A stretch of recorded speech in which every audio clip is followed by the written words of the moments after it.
Hello दोस्तों, नमस्कार। संस्कृत ज्ञान धारा में आपका बहुत बहुत स्वागत है। तो आज हम टीजीटी के पाठ्यक्रम के अंतर्गत वाच्य पर चर्चा करेंगे। तो आइए देखते हैं। तो शुरू करते हैं। वाक्य के कहने की विधि। वाक्य किसे कहते हैं? वाच्य। वाच्य किसे कहते हैं हम? तो वाक्य के कहने की विधि को संस्कृत में वाच्य कहते हैं। और वाच्य कितने प्रकार के होते हैं? ये 3 प्रकार के होते हैं। वाच्य 3 प्रकार के होते हैं: कर्तृवाच्य, कर्मवाच्य, भाववाच्य। तो पहले हम कर्तृवाच्य को देखते हैं कि कर्तृवाच्य क्या होता है। और ये संस्कृत टीजीटी पाठ्यक्रम के अंतर्गत रखा गया है और ये बहुत ही महत्वपूर्ण होते हैं। इससे 1-2 प्रश्न हर एग्जाम में आ ही जाता है। तो ये वाच्य परिवर्तन करवाने के, जैसे कर्तृवाच्य में दे देगा तो उसका भाववाच्य बनवाएगा, या भाववाच्य को दे देगा तो कर्मवाच्य में परिवर्तन करवाएगा। तो ये इससे हमारे ये पक्के हो जाएंगे। तो इससे 1-2 नंबर हमारा पक्का हो ही जाता है। तो हम देखते हैं कर्तृवाच्य क्या होता है। कर्तृवाच्य ये होता है कि जिस वाक्य में कर्ता प्रधान हो, कर्तृवाच्य का कर्ता हमेशा प्रधान होता है, तो उसे कर्तृवाच्य कहते हैं।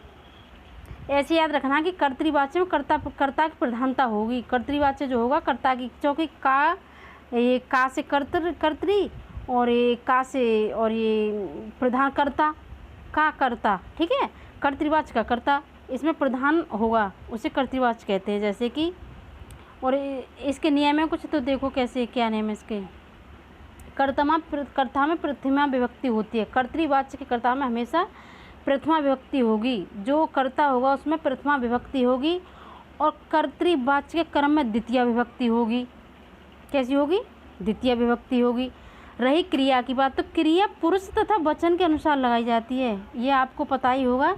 ये तो साधारण जो अनुवाद आपने संस्कृत में सीखे होंगे उसमें भी सीखा होगा आपने कि क्रिया को हमेशा कर्ता के अनुसार ही हम लगाते हैं। अगर हमारी कर्ता के अनुसार क्रिया नहीं लगाएंगे तो पूरा सेंटेंस हमारा, पूरा अनुवाद, पूरा वाक्य हमारा क्या हो जाएगा? गलत हो जाएगा। तो हमेशा क्रिया कर्ता के अनुसार ही लगाते हैं। तो हमारी कर्ता किस में होता है? तो कर्ता हमारा प्रथम वचन का होगा, तो क्रिया भी हमारी क्या होगी? प्रथम वचन की होगी। और कर्म में द्वितीय विभक्ति होगी। तो आइए देखते हैं इसका डायग्राम से, वो देखते हैं थोड़ा एग्जाम्पल। देखो कर्ता, अब ये वाक्य है कि सीता गृहम गच्छति। कर्ता कौन है हमारा? कर्ता हमारे यहाँ पर सीता हो गई। सीता हमारा कर्ता है। और गृहम कौन? गृहम क्या है हमारा? घर, क्योंकि कर्म कर रही है ना सीता, घर को जा रही है। और गच्छति क्या है? क्रिया। गच्छति क्रिया। सीता हमारा कर्म है, कर्ता है, कर्म। और देखो सीता प्रथम वचन, एक वचन में प्रथमा विभक्ति में क्या होगा? सीता स्त्रीलिंग है ना, ये तो विसर्ग थोड़ी हो। सीता क्या बनेगा? सीता बनेगा ना। तो गृहम कर्म हो गया हमारा। द्वितीय आ गई ना गृहम में, गृहम। और गच्छति हमारी क्रिया किसके अनुसार लगी? ये कर्ता के अनुसार हमारी यहाँ क्रिया लग गई। कैसे लग गई? कर्ता के अनुसार क्रिया लग गई। देखो सीता गृहम गच्छति। अहम, दूसरा एग्जाम्पल देखते हैं आप कि अहम रामायण पठामी। अहम कहाँ का है? ये अहम रामायण पठामी। तो ये उत्तम पुरुष एक वचन का है ना, एक उत्तम पुरुष एक वचन का है ना। ये अहम माने मैं। देखो मैं, उत्तम अहम, मध्यम तुम, अन्य कोई और, यानी कि प्रथम पुरुष अन्य होगा। इसे ऐसे भी याद कर सकते हैं। तो उत्तम मैं मतलब उत्तम पुरुष का मैं होगा, और मध्यम तुम, और अन्य प्रथम पुरुष को कहते हैं हम, ठीक है। प्रथम पुरुष को हम अन्य पुरुष के नाम से भी जानते हैं। तो देखो प्रथम पुरुष हमारा, मध्यम पुरुष का, उत्तम पुरुष का एक वचन है ना अहम। और पठामी, पठावा, पठामा, ये बनेगा ना। तो अहम रामायणम पठामी। तो हमारा प्रथम कर्ता हमारा उत्तम पुरुष का एक वचन है। तो हमारी क्रिया कहाँ की लगी? प्रथम उत्तम पुरुष एक वचन की लगी ना। राम, और इसमें रामायण में ये बताया था कि कर्म में द्वितीय विभक्ति होगी। कर्तरीवाच्य में कर्ता में प्रथमा होगी, क्रिया में कर्ता के अनुसार क्रिया लगेगी, अब हमें देखना क्या है कि क्रिया तो हमें अपने आप ही मिल जाएगी, जब कर्ता मिल गया हमें तो क्रिया भी हम लगा सकते हैं। कर्म में द्वितीय होगी, बस ये याद रखना है कि कर्तरीवाच्य के कर्ता में प्रथमा होती है और कर्म में द्वितीय होती है। क्रिया में याद करने की जरूरत नहीं है, क्योंकि क्रिया में क्रियाकर्ता के अनुसार क्रिया लगती है। ठीक है, तो क्या हुआ कि उपर्युक्त दोनों वाक्यों के कर्ता में प्रथमा विभक्ति, कर्म में द्वितीय विभक्ति और क्रिया कर्ता के अनुसार प्रयुक्त होती है। क्रिया किसके अनुसार? कर्ता के अनुसार प्रयुक्त होती है। दोस्तों ये बहुत ही महत्वपूर्ण होते हैं एग्जाम में वाच्य परिवर्तन करने के लिए, चाहे यूपी टेट हो चाहे कोई सा भी एग्जाम हो, लेकिन वाच्य परिवर्तन के लिए आ ही जाते हैं प्रश्न 2-4। तो कर्मवाच्य दूसरा है हमारा कर्मवाच्य। कर्तृवाच्य समझ में आए, कर्ता में प्रथमा होती है, कर्म में द्वितीय होती है, क्रिया कर्ता के अनुसार लग जाती है। अब देखना है हमें कर्मवाच्य क्या होता है। कर्मवाच्य के वाक्यों में कर्म की प्रधानता होती है। कर्मवाच्य के वाक्यों में कर्म की प्रधानता होती है, अतः कर्म में प्रथमा विभक्ति होती है, या उल्टा हो जाता है। देखो, कर्ता में तृतीया विभक्ति होती है और क्रिया तथा पुरुष वचन कर्म के अनुसार होते हैं। इसमें क्रिया पुरुष तथा वचन कर्म के अनुसार होते हैं। तो देखो कर्म में क्या होगी हमारी? प्रथमा विभक्ति होगी कर्म में। कर्ता में तृतीया होगी, कर्मवाच्य कर्ता में तृतीया विभक्ति होती है और कर्म में प्रथमा होती है। तो इसका उदाहरण देखते हैं हम। जैसे कर्ता बालकेन पुस्तकम पठ्यते, तो बालकेन में कौन सी विभक्ति आएगी? तृतीया आएगी ना। पहले कहा था ना कर्मवाच्य कर्ता में तृतीया विभक्ति होती है और कर्म में प्रथमा होती है। जैसे बालकेन पुस्तकम पठ्यते, तो क्रिया हमारी किसके अनुसार लग गई? क्रिया हमारी किसके अनुसार लगेगी? कर्म के अनुसार लगेगी। यहाँ पर क्रिया हमारी पठ्यते, ठीक है, तो प्रथमा हो गई ना। ये इसके अनुसार नहीं लगेगी, यहाँ कर्ता के अनुसार नहीं क्रिया लगेगी। क्रिया पुरुष तथा वचन कर्म के अनुसार ही लगेगा। यहाँ पर इस कर्म के अनुसार लगेगा, क्योंकि कर्म में प्रथमा है ना, तो क्रिया भी हमारी कहाँ की है? प्रथमा की है। जैसे त्वया विद्यालयः गम्यते, तुम विद्यालय गए, ठीक है। मया पत्रम लिख्यते, मया में तृतीया है, त्वया में तृतीया है, पत्रम में प्रथमा है और लिख्यते में क्या है? प्रथमा है। क्योंकि ये नपुंसकलिंग है ना, तो नपुंसकलिंग में क्या होगा? ऐसे लिखा जाएगा ना। अब सोचो विसर्ग नहीं, नपुंसकलिंग में प्रथमा में यही होता है। पुस्तकम फलम फलय, देखा होगा ना आपने, फलम फले, ठीक है। तो स्पष्टी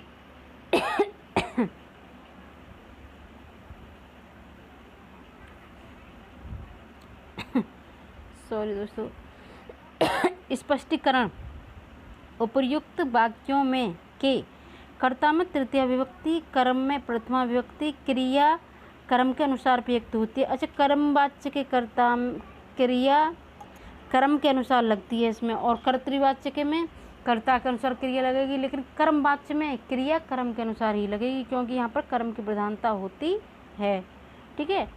अच्छा, अब ये भाववाच्य देखते हैं। 3 प्रकार के वाच्य होते थे। तो भाववाच्य भाव का अर्थ है क्रिया। जिस वाक्य में भाव की क्रिया की प्रधानता होती हो उसे क्या कहते हैं? हम भाववाच्य कहते हैं। यहाँ पर किसकी प्रधानता होगी? क्रिया की प्रधानता होगी। इस वाक्य में क्रिया की प्रधानता होगी और उसे हम भाववाच्य कहते हैं। जैसे कर्ता में हमेशा कौन सी विभक्ति होती है? तृतीया होती है। क्रिया हमेशा प्रथम पुरुष एक वचन की ही प्रयुक्त होती है। और ये इसके उदाहरण बताने, अकर्मक या कर्म रहित धातुओं से ही भाववाच्य होगा। भाववाच्य में कर्म का अभाव होता है। क्या होता है? भाववाच्य में हमेशा कर्म का अभाव होता है, क्रिया और कर्ता होते हैं इसमें दोनों, ठीक है। तो इसमें हम कर्म नहीं होता है। क्या नहीं होता है इसमें? कर्म नहीं होता। एक बार फिर से समझा देती हूँ, देखो।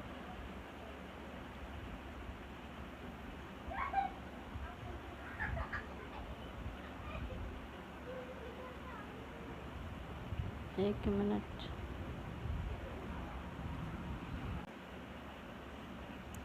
तो देखो, जैसे भाववाचक है कर्ता और क्रिया, कर्म होता ही नहीं है इसमें। मया हश्यते, त्वया स्थीयते, ईश्वरेण भूयते।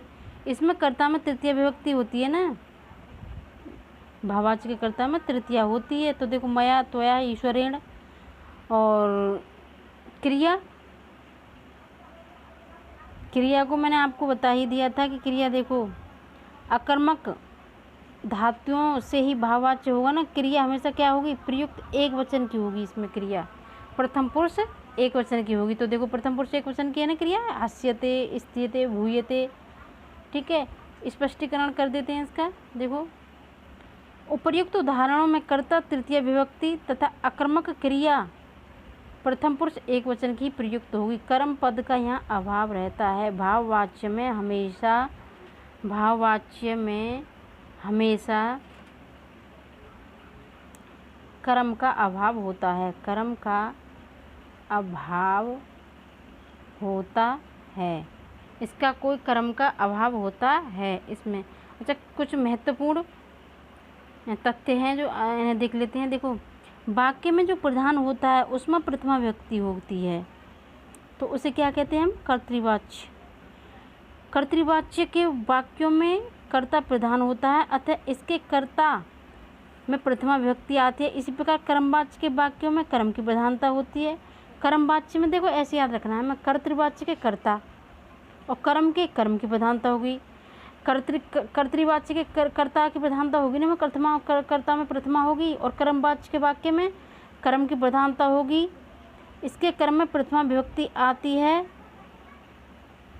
और सकर्मक क्या, सकर्मक कर्म सहित धातुओं के दो वाच्यों में होते हैं, कर्तृवाच्य और कर्मवाच्य। कैसे, कर्तृवाच्य और कर्मवाच्य। और अक्रमक धातुओं के भी दो वाच्य होते हैं, जैसे कर्तृवाच्य और भाववाच्य। तो सकर्मक और अक्रमक दोनों की धातुओं में कर्तृवाच्य, जैसे सकर्मक धातुओं में कर्मवाच्य, अक्रमक धातु में भाववाच्य और कर्मवाच्य।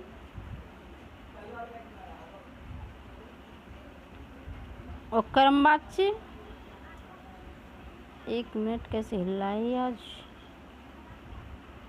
देखो कर्मवाच्य और भाववाच्य सार्वधातुक लकारों जैसे लट लकार, लोट लकार, लंग लकार, लिंग लकार, विधिलिंग धातुओं और प्रत्ययों के बीच यक लगा जाता है। जैसे यक का ये शेष रहता है, धातु का रूप सदा आत्मनेपद में ही चलता है। समझ गए। देखो क्या है कि कर्मवाच्य और भाववाच्य में लकारों में लट, लोट, लंग, विधिलिंग धातु ये प्रत्यय के बीच यदि यक लगा दिया जाता है, यक का यह शेष रहता है, तो इसके आत्मनेपदी में शेष चलते हैं। इसमें क्या, आत्मनेपदी में शेष चलते हैं। जैसे पठ्यते, लिख्यते, हस्यते, नीयते, पीयते। तो देखो इसके कुछ ये उदाहरण हैं, जैसे कि ये कर्तृवाच्य करता है और एक कर्मवाच्य करता और भाववाच्य करता है। जैसे भवान, भवता, तृतीया का हुआ ना इसमें, भवती, भवत्या, त्वम, त्वया, इसका तृतीया नहीं है। अहम, मया, सह, ते, सा का तया, का को केन, का कया। क्या आई समझ में कुछ। तो इसमें यह शेष रह जाता है, ये जो बताया था मैंने अभी, जैसे पठ्यते, लिख्यते, हस्यते, नीयते, पीयते। तो एक बार और क्लियर कर दूं मैं आपको। देखो कर्तृवाच्य के कर्ता में कर्ता प्रधान होगा, कर्तृवाच्य का कर्ता प्रधान होता है, कर्ता में प्रथमा लगती है, कर्ता में प्रथमा लगती है और कर्म में द्वितीया होती है, कर्म में द्वितीय विभक्ति होती है। और क्रिया कर्ता के अनुसार लगती है, क्रिया कर्ता के अनुसार। अब जाहिर सी बात है कि क्रिया भी कर्ता का प्रथमा है, तो क्रिया भी प्रथमा की होगी। ठीक है, इसमें कर्ता में प्रथमा और कर्म में द्वितीय लगती है। और कर्म में क्या होता है, कर्म, इसमें कर्म की प्रधानता होती है। कर्म में प्रथमा विभक्ति लगती है, उसमें द्वितीय लग रही थी ना, इसमें कर्म में प्रथमा लगेगी और कर्ता हमेशा तृतीयांत होगा। क्या होगा? कर्ता कर्ता तृतीयांत होगा, तृतीयांत मतलब तृतीया लगेगी कर्ता में। और क्रिया क्या होगी? क्रिया कर्म के अनुसार लगेगी। इसमें क्रिया का कर्ता से कोई संबंध नहीं होगा। कर्म वाच्य में क्रिया का कर्ता से नहीं संबंध होगा। इसका क्या होगा? क्रिया होगी हमारी कर्म से रिलेटेड होगी, कर्ता से नहीं होगी। क्रिया कर्म से रिलेटेड होगी इसमें, ठीक है। अच्छा, भाववाच्य। भाववाच्य में क्या है कि भाववाच्य में कर्म का अभाव रहता है। भाववाच्य में कर्म का अभाव, कर्म का अभाव रहता है। कर्म का इसमें अभाव रहता है तो क्रिया की प्रधानता होती है, उसे भाववाच्य कहते हैं। इसमें क्रिया की प्रधानता होती है, क्रिया की प्रधानता होती है। और कर्ता में क्या होती है? तृतीया विभक्ति होती है। कर्ता में क्या होती है? तृतीया विभक्ति होती है। क्रिया हमेशा प्रथम पुरुष एकवचन में प्रयुक्त होती है। क्रिया क्या होगी? प्रथम पुरुष एकवचन में होगी। क्रिया हमेशा भाववाचक में कर्ता की प्रधानता होगी और क्रिया प्रथम पुरुष एकवचन की होगी। इसमें क्या होगी? क्रिया। और कर्म का इसमें अभाव रहता है, ये आपको मालूम बता दिया है मैंने। तो ये वाच्य 3 प्रकार के होते हैं, अच्छे से याद कर लीजिएगा आप। कभी कभी पूछ लेता है कि वाच्य कितने प्रकार के होते हैं, तो इन्हें याद कर लिए। वाच्य 3 प्रकार के होते हैं, ठीक है, 3 प्रकार के होते हैं। कर्तृवाच्य, पहला है हमारा कर्तृवाच्य और दूसरा है हमारा कर्मवाच्य। कर्मवाच्य कर्ता में प्रथमा होगी, कर्ता में प्रथमा, और कर्म में कौन सी होगी? कर्तृवाच्य के कर्म में द्वितीय होगी,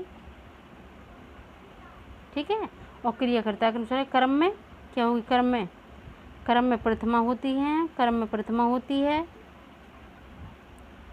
और कर्ता में तृतीया होती है, तृतीया होगी।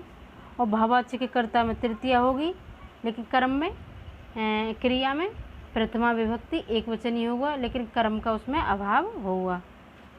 तो आप समझ गए होंगे ये वाच्य 3 प्रकार के होते हैं, कर्तवाच्य, कर्मवाच्य, भाववाच्य। कर्मवाच्य कर्तृवाच्य में कर्ता में प्रथम विभक्ति होती है, कर्म में द्वितीय होती है। और कर्मवाच्य में कर्म में कर्तृवाच्य कर्म में प्रथमा होती है, कर्ता में तृतीया विभक्ति होती है। भाववाच्य में कर्ता में तृतीया होती है, कर्म का उसमें अभाव रहता है। और क्रिया प्रथम पुरुष एकवचन की होती है। अब इन्हें याद कर लीजिएगा अच्छे से, और ये एग्जाम में बहुत अच्छे आते हैं ये प्रश्न, आप देख लीजिएगा। और इसके कुछ जैसे कि मैं ये हैं, जैसे कोई ये इसको एतेन, ऐसा को एतया, ये कुछ वो दे रखे हैं इसके, जैसे प्रथमा का और तृतीया में, जैसे लक्ष्मी प्रथमा की है तो ये लक्ष्मियाँ, गुरु को गुरुणा, साधु को साधुना, मति को मत्या, युवती को युवत्या, मित्रम को मित्रेण, फलम को फलेन, वारि को वारणा। ये कुछ इसी वो दे रखे हैं कि आप ऐसे याद कर सकते हो। ये लकार कर्मवाच्य भाववाच्य कृष्ण क्रिया धातु रूप है ये, जैसे भूयते, भूयेते, भूयन्ते, भूयसे, भूयेथे। तो ये याद करने पड़ेंगे हमें, क्योंकि ये, और हम याद रख लो कि जब कर्मवाच्य का वो बनाना हो, वाक्य बनाना हो, या देखो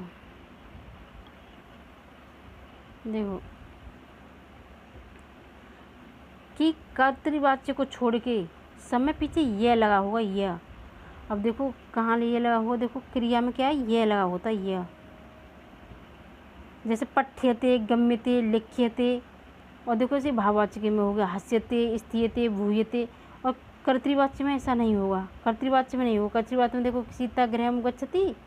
बाकी कर्मवाच्य और कर्तृवाच्य को आप ऐसे भी पहचान सकते हो, जिसमें पीछे लिख्यते, पठ्यते, गम्यते ऐसा लिखा हो तो समझ लो वो कर्मवाच्य होगा। और कर्ता भाववाच्य और कर्मवाच्य फिर आप चक्कर पड़ जाएगा, कर्मवाच्य भाववाच्य। तो देखना क्या है हमें कि जहाँ पर भाववाच्य तो बहुत सिंपल पहचानना है कि इसमें कर्म नहीं होता है।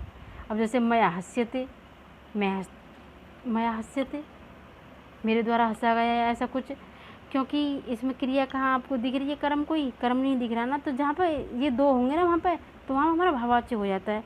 और कर्मवाच्य तो इसमें कर्म देखना, कर्म आ जाएगा इसमें, जैसे त्वया विद्यालय गम्यते, पठ्यते, गम्यते, लिख्यते, यहाँ पे होगा तो ये समझ लो कर्मवाच्य या भाववाच्य। भाववाच्य, कर्मवाच्य और भाववाच्य की बात आई। यहाँ कैसे पहचानोगे, आपको इसको ऐसे पहचान सकते हैं कि भाववाच्य में क्रिया नहीं होगी, कर्म नहीं होगा। ठीक है, तो आप इन्हें ऐसे पहचान सकते हैं। और कुछ इनके आप देख लेना, ये धातु रूप ने याद कर सकते हैं, जैसे याच्यते, याच्येते, याच्यन्ते, याच्यसे, याच्येते, याच्यध्वे, याच्ये, याच्यावहे, याचमहे, इन्हें आप याद करने होंगे ये। ठीक है, तो आज के लिए इतना ही। नमस्कार मित्रों, मैं फिर उपस्थित होंगी कोई एक नई वीडियो के साथ। तब तक के लिए नमस्कार, धन्यवाद।